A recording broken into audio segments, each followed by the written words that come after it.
नमस्कार, अनादि टीवी के खास कार्यक्रम पावर कॉरिडोर में आपका स्वागत है और मैं हूं मनोज वर्मा। और मैं ब्रजेश चौक से।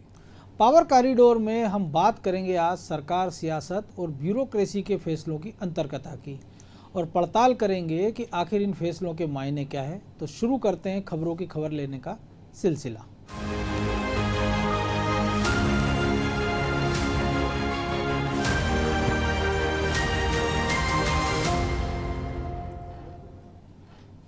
मुख्यमंत्री शिवराज सिंह चौहान जनता की नब्ज को बेहतर तरीके से समझते हैं। ये उन्होंने अपने फैसलों से एक बार फिर साबित कर दिया है।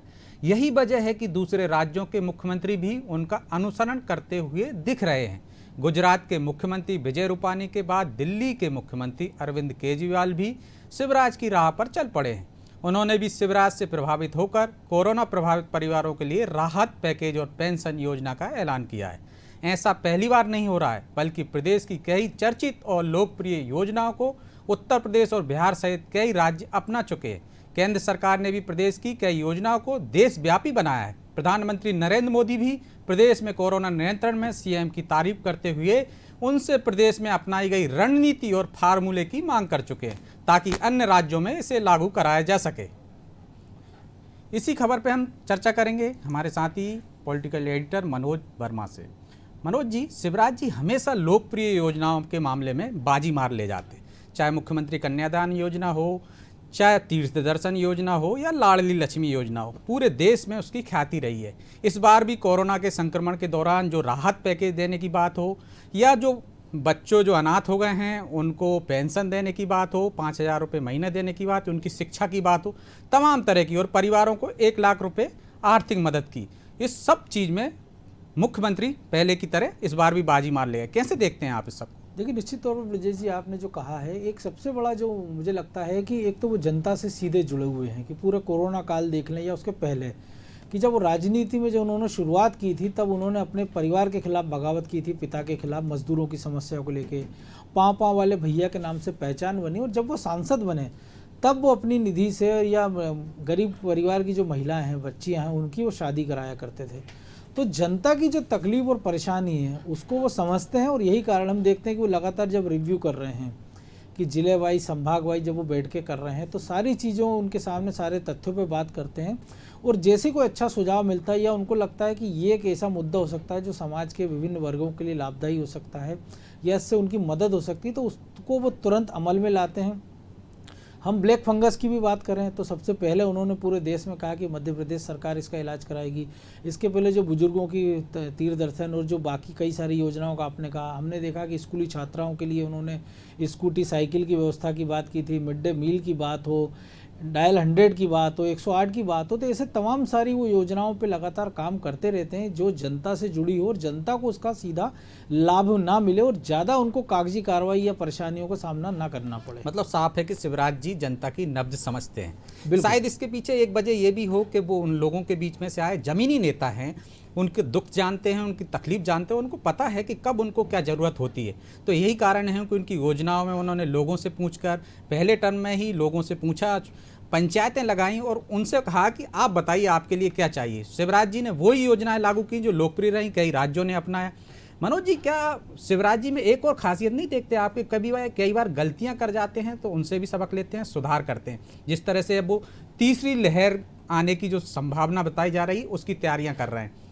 बिल्कुल, निश्चित तौर पर ये एक अच्छे राजनेता, या बल्कि कह सकते हैं इनको ब्यूरोक्रेसी को भी उनसे सीखना चाहिए, क्योंकि कई बार होता है ब्यूरोक्रेसी जो गलत फैसले कर लेती तो उसको जस्टिफाई करने की कोशिश करती है। वो लगातार कहते हैं कि जो हमने कर दिया वो एकदम सही है, लेकिन वो लीक से हटकर चलने वाले नेता शिवराज, इसीलिए वो गलतियों से जल्दी सीखते हैं। वैसे तो कोशिश करते हैं गलती हो ना, लेकिन कई बार होता है कि काम की व्यस्तता के बीच अफसर अगर कोई फीडबैक देता है उस हिसाब से वो घोषणा कर देते हैं, लेकिन अगर उनको लगता है कि इसमें सुधार की ज़रूरत है, जैसे हमने पिछले दिनों की मीटिंग में उन्होंने आंकड़ों को लेकर बड़े अफसरों को फटकार लगाई और कहा कि आपके आंकड़े दुरुस्त नहीं हैं, क्योंकि वो जनता से सीधा फीडबैक लेते हैं, जनता की नब्ज समझते हैं, जितने भी हम उनके कार्यक्रम देख रहे हैं कि वो इंदौर जा रहे हैं, उज्जैन, ग्वालियर, जबलपुर संभागीय बैठ के कर रहे हैं, तो वो ब्यूरोक्रेसी के साथ साथ जनप्रतिनिधियों को भी बैठा रहे हैं ताकि दोनों का फीडबैक मिले। कई बार होता है कि ब्यूरोक्रेसी अपने हिसाब से सरकार को फीडबैक देती है और जनप्रतिनिधि कई बार किसी अफसर से नाराज होते हैं तो अपने हिसाब से फीडबैक देते हैं, लेकिन जब दोनों आमने सामने दोनों पक्ष रहते हैं तो शायद मुझे लगता है कि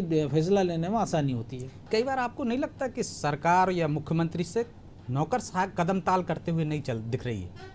बिल्कुल, ऐसा कई बार हम देख रहे हैं कि मुख्यमंत्री की मंशा कुछ और होती है, ब्यूरोक्रेसी कुछ और करती है, लेकिन इसका नतीजा हम ये भी देख रहे हैं कि वो ऐसे अफसरों को तुरंत हटाने में वो कोई गुरेज भी नहीं कर रहे हैं कि तुरंत से वो ऐसे अफसरों पर कार्रवाई करते हैं। हमने देखा सीहोर कलेक्टर को उन्होंने हटाया है, कभी हमने देखा भिंड एसपी के खिलाफ एक्शन हुआ है। ऐसे कई सारे ब्यूरोक्रेसी के मामले हमारे सामने हैं कि जो उनको लगता है कि अगर ये उनकी कदम तलाल नहीं करते हैं, जो मुख्यमंत्री चाहते हैं उसके हिसाब से वो काम नहीं करते हैं जनता के हितों में, तो उसको तुरंत बदलने में उनको कोई ज़्यादा परेशानी होती नहीं है।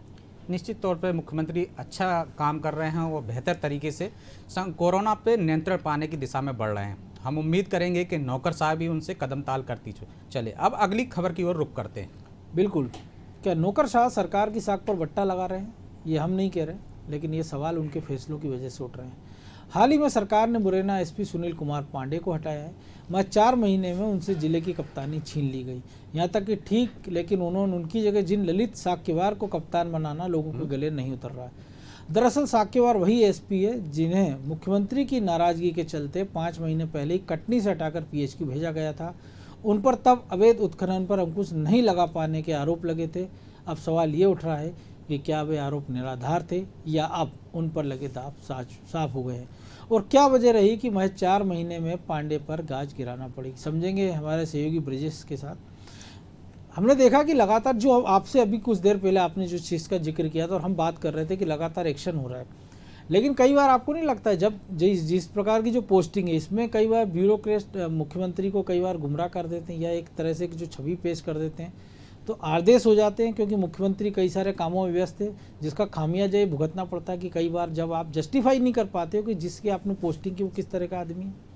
देखिए मनोज जी, मुख्यमंत्री के पास बहुत सारे काम रहते हैं, उनको तमाम तरह की योजनाओं से लेकर पूरे प्रदेश को देखना पड़ता है। और जिस तरह से हमारे मुख्यमंत्री हैं, प्रदेश के मुख्यमंत्री हैं शिवराज सिंह चौहान, वो लगातार जनता के बीच में रहते हैं, तो व्यस्तताएं उनकी ज़्यादा रहती हैं, तो इसमें नौकरशाह की जिम्मेदारियां और बढ़ जाती हैं। उनको ये बात का ध्यान रखना चाहिए कि पिछली बार मुख्यमंत्री ने क्या निर्देश दिए थे, उनका क्रियान्वयन किस तरीके से हुआ। जैसे हम इस निर्देश की बात करें, कमिश्नर कलेक्टर कॉन्फ्रेंस में मुख्यमंत्री ने जनवरी में ही कटनी से ललित साक्यवार को हटाया था। तब ये आरोप लगे थे उन पर कि वो अवैध उत्खनन के मामलों में कार्रवाई तेजी से नहीं कर पा रहे हैं, लेकिन हमने देखा कि इसके बाद 4 महीने वो पीएचक्यू में रहते हैं और अगले जिन एसपी को हटाया गया है उन पर जो आरोप लगे हैं कि वो बेहतर तरीके से काम नहीं कर रहे हैं, भाजपा नेताओं की नाराजगी के कारण और सिंधिया की नाराजगी के कारण यदि उनको हटाया गया है जैसा कि सामने आ रहा है, तो जिस दूसरे एसपी को वहाँ पोस्टिंग की है उनको वो क्लीन होना चाहिए या उस पर कोई आरोप नहीं होना चाहिए। 4 महीने पहले जिस अधिकारी पर आरोप लगे हैं उसको आप बेहतर जिले में पोस्टिंग कर दोगे तो सवाल खड़े होंगे। यहाँ भी सवाल खड़े हो रहे हैं, विपक्ष भी सवाल खड़े कर रहा है कि 4 माह में ललित साक्यवार बेदाग हो गए हैं या उनको पहले गलत हटा दिया गया था। तो ये सब स्पष्ट नहीं हुआ, पहले आप आरोप लगाकर हटा रहे हो, बाद में उनको 4 माह बाद पोस्टिंग दे रहे हो, तो इससे जो काम करने वाले हैं, जो ईमानदारी से काम करने वाले हैं, उन पर भी असर पड़ता है। और इसमें जो पॉलिटिकल प्रेशर की एक बात आ रही है कि मुख्यमंत्री की मंशा तो ये कि अफसर फ्री एंड काम करें, अच्छा रिजल्ट दे जो वो चाहते हैं।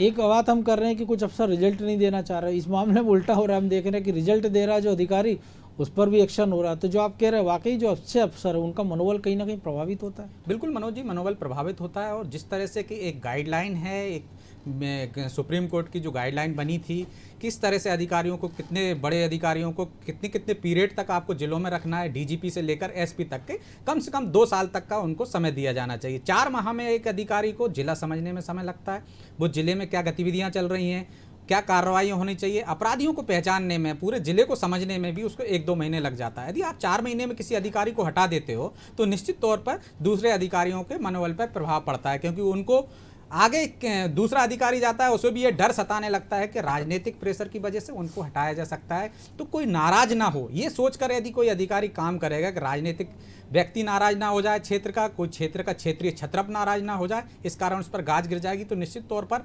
दूसरे पर भी इससे असर पड़ता है। यदि एक अधिकारी बेहतर काम कर रहा था, उसने भाजपा नेता को आबकारी एक्ट में बंद किया था, अन्य पे कार्रवाई की थी, लीगल कार्रवाई की थी, तो मुझे नहीं लगता है कि इतने जल्दी राजनीतिक प्रेशर में उस पर कार्रवाई की जाना चाहिए। अधिकारियों को समझाना चाहिए थे, मुख्यमंत्री के संज्ञान में लाना चाहिए थी कि अभी हटाएंगे तो क्या प्रभाव पड़ेगा, या फिर उनको हटाया है तो आप दूसरे जिले में ट्रांसफर करते, तो इससे ऐसा लगता है कि आपने कार्रवाई नहीं की है, उनका दूसरे जिले में स्थानांतरण किया, दूसरा जिला दिया है ताकि बेहतर काम कर सकें वो, जिससे दूसरे अधिकारियों के मनोबल पर प्रभाव ना पड़े। बिल्कुल, निश्चित तौर पर उम्मीद की जाना चाहिए कि शायद ब्यूरोक्रेसी भी इस पर ध्यान देगी।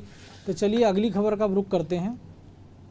जी हाँ, पावर कॉरिडोर में वही पुराना सवाल एक बार फिर से हम पहले भी बता चुके हैं कि कोरोना से जंग मुख्यमंत्री Shivraj Singh Chouhan one man army की तरह अकेले ही लड़ते दिखाई दे रहे हैं। उनकी कैबिनेट के इक्का दुक्का को छोड़कर ज़्यादातर मंत्री पिक्चर से गायब हैं। ये मंत्री या तो कैबिनेट की वर्चुअल बैठक में दिखते हैं या फिर ऑनलाइन कोविड की समीक्षा में जनता की सेवा करते या कोरोना वॉरियर कर्मचारियों की पीठ थपथपाते इन्हें नहीं देखा गया है। यह स्थिति तब और गंभीर मानी जा सकती है जब मुख्यमंत्री ने जिलों में जाकर संभागीय समीक्षा शुरू कर दी है। तो आइए इसी खबर पे हम आगे समझने की कोशिश करते हैं कि क्यों मंत्री काम नहीं कर रहे हैं। उनको जिलों का प्रभार दे दिया है, गृह जिलों का प्रभार दिया गया है, साथ में एक एक अधिकारी भी लगा दिया गया है, बड़े अधिकारी, लेकिन हम देख रहे हैं कि कुछ मंत्रियों को छोड़ दिया जाए। चाहे भोपाल में हम देखें विश्वास सारंग को छोड़ दिया जाए, नगरीय प्रशासन मंत्री को छोड़ दिया जाए भूपेंद्र सिंह को, और आपके नरोत्तम मिश्रा को छोड़ दिया जाए, तो बाकी अन्य मंत्रियों के नाम कभी कभार ही सुनने में आते हैं। या तो कोई फोटो खिंचवाते दिखता है एम्बुलेंस के साथ, तो कोई खटारा एम्बुलेंस को धक्का देते हुए दिखता है। तो मनोज जी, क्यों नहीं मंत्री आ रहे हैं मैदान में? बिल्कुल, निश्चित तौर पर एक बड़ा सवाल यही है, क्योंकि मुख्यमंत्री जिस प्रकार से अकेले समीक्षा कर रहे हैं, तो ये अफसरों के साथ साथ मंत्रियों का भी दायित्व है, उनके जो मंत्रिमंडल सहयोगी हैं, क्योंकि मुख्यमंत्री ने कई सारे मंत्रियों को अलग अलग काम बांटे हैं। जैसे हम अगर बात करें भूपेंद्र सिंह का आपने जिक्र किया, तो जो बीना में अस्पताल बन रहा है उसकी जिम्मेदारी उनकी है। ये एक अच्छी बात है कि इस कोरोना की जो दूसरी लहर थमसी नजर गई है, उसमें उस अस्पताल की अभी ज़रूरत नहीं है, लेकिन तीसरी लहर के लिए जब वो अगर होगा तो उसके लिए ज़रूरत पड़ेगी। हम बात करें अगर नरोत्तम मिश्रा की, तो वो इकलौते ऐसे मंत्री हैं जो पीपीई किट पहनकर अंदर गए अस्पतालों में मरीजों की पीठ थपथपाई है। विश्वास सारंग की बात करें हम, तो लगातार, लेकिन उनके साथ भी ये है कि वो सारे मेडिकल कॉलेज उनको जाना चाहिए था, लेकिन वो फिलहाल भोपाल से बाहर नहीं निकल रहे हैं। तुलसी सिलावट हम देख रहे हैं कि दो कारणों से चर्चित है। एक तो वो अस्पताल की व्यवस्थाओं को लेकर चर्चित है, और दूसरा वो इंजेक्शनों की जो कालाबाजारी में उनके स्टाफ के लोगों का नाम आया उसको लेकर वो हैं। सबसे बड़ी बात यह है कि जो मंत्री प्रभुराम चौधरी, जिनको आगे आके मोर्चा संभालना था, वो दमोह चुनाव के बाद वो इक्का दुक्का जगह दिखे भी, लेकिन वो उनके पास पूरे डाटा ही नहीं थे कि कितने लोगों के पास कोरोना पॉजिटिव हो गए हैं, पॉजिटिविटी रेट कितना है, दूसरी वेव कब तक आएगी, तीसरी वेव के क्या इंतजाम है। बात करें बाकी और सारे मंत्रियों की, तो हम देखते हैं कि केवल गोविंद सिंह राजपूत की अगर बात करें तो उनके क्षेत्र की ज़रूर खबरें आती कभी कभी कि वो अपने क्षेत्र में लोगों को जागरूक कर रहे हैं कि आप घरों में रहिए, कोरोना कर्फ्यू की वो बात कर रहे हैं। प्रद्युम्न सिंह तोमर की अगर बात करें तो वो भी दूसरे कारणों से चर्चा में ज़्यादा रहते हैं। कभी वो टॉयलेट की सफाई कर रहे होते हैं, कभी नाली की सफाई कर रहे होते हैं, लेकिन वो अस्पतालों की व्यवस्था में उनका ध्यान लगता नहीं। क्योंकि ग्वालियर की अकेले अगर बात करें, वहाँ के लिए सिंधिया ऑक्सीजन की बात करते हैं।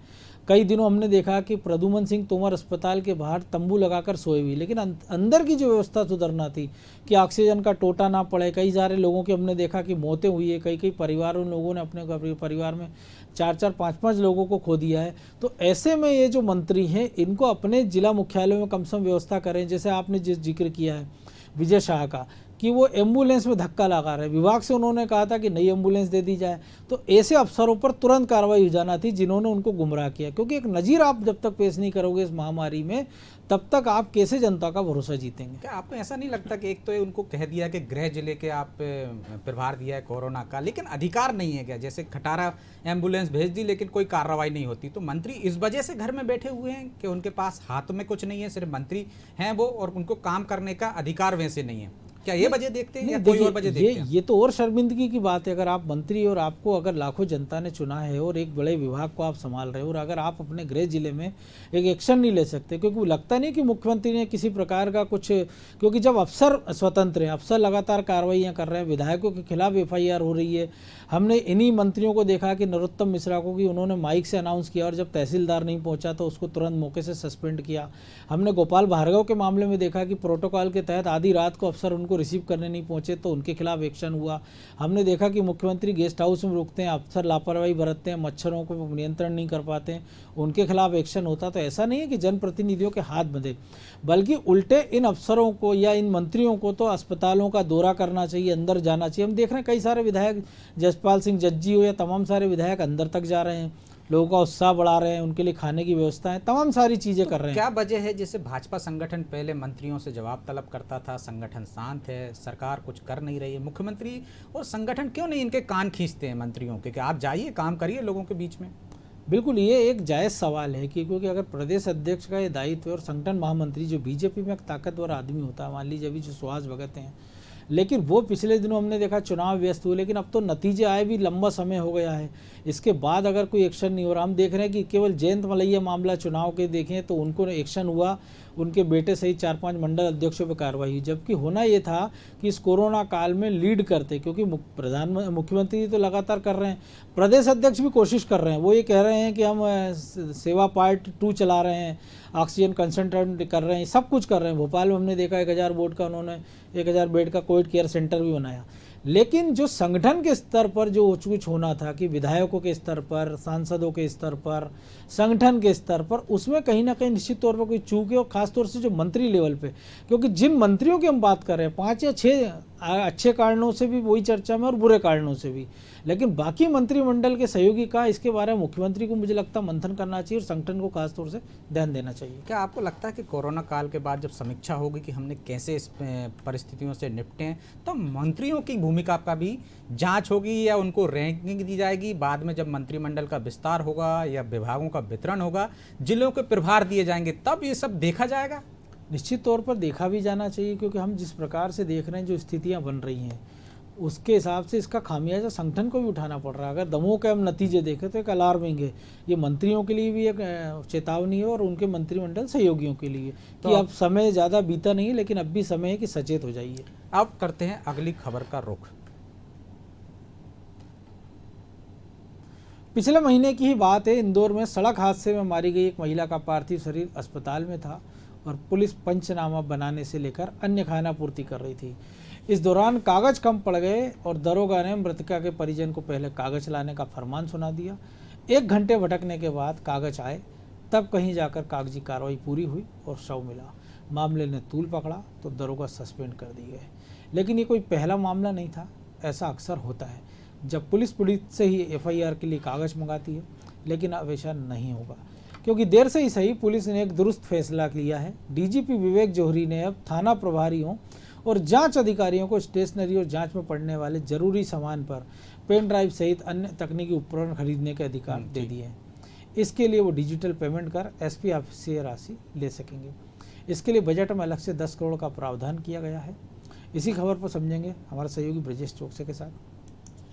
हमने देखा जो इंदौर का मामला था वाकई दिल दहलाने वाला था कि एक लाश पड़ी है, कोरोना कर्फ्यू लगा है, 3 किलोमीटर एक आदमी आधी रात में घूमता है, एक शटर उठाता है, कागज लाकर देता है। तो एक मानवीय पहलू होना चाहिए पुलिस में, दूसरा उनके साथ एक जो परेशानियाँ थी, तो एक अच्छी पहल कहेंगे इसको। और इसको क्या लगता है कि ये कंटिन्यू इसको एक बजट में ही इसको शामिल कर दिया जाए, ताकि बार बार, क्योंकि हर बार ये होगा कि डिजिटल पेमेंट के बाद जो बाबू हैं वो कई बार इस मामले को लटका देते हैं, तो जो अधिकारी हैं उनको लगता है कि ठीक है हवलदार के स्तर पे नाम देख लेंगे या हमको क्या करना, फरियादी से मंगा लेंगे, अगली बार देखेंगे।